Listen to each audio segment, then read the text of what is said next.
સવારના 6 વાગ્યાથી અત્યાર સુધીમાં ગુજરાતના 170 તાલુકામાં વરસાદ, અમદાવાદના દસક્રોઈમાં સૌથી વધુ 9.5 ઇંચ વરસાદ, 66 તાલુકામાં 1 ઇંચ કરતા વધુ વરસાદ નોંધાયો.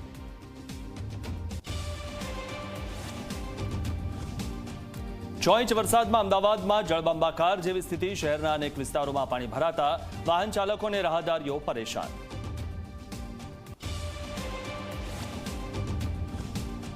ઉત્તરમાં અનરાધાર વરસાદે બનાસકાંઠાના હાલ બેહાલ કર્યા. જિલ્લામાં નદી નાળા છલકાયા, રોડ રસ્તા અને હાઈવે પર પાણીએ જમાવ્યું સામ્રાજ્ય. ખેતરો બેટ બની જતા અન્નદાતા પર આફત.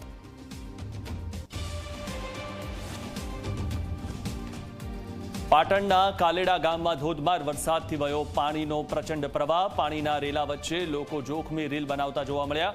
સેલ્ફી અને રીલની મજા પડી શકે છે મોંઘી. યુપીના નોઈડામાં બીએમડબ્લ્યુની ટક્કરે 5 વર્ષની બાળકીનું મોત. બીમાર બાળકીને સારવાર માટે લઈ જઈ રહેલા પિતાને બેફામ નબીરાઓની કારે ટક્કર મારી. અકસ્માતમાં પિતા અને બાળકીના કાકા ઘાયલ. યશ શર્મા અને અભિષેક રાવત નામના નબીરાઓ સામે ગુનો નોંધાયો.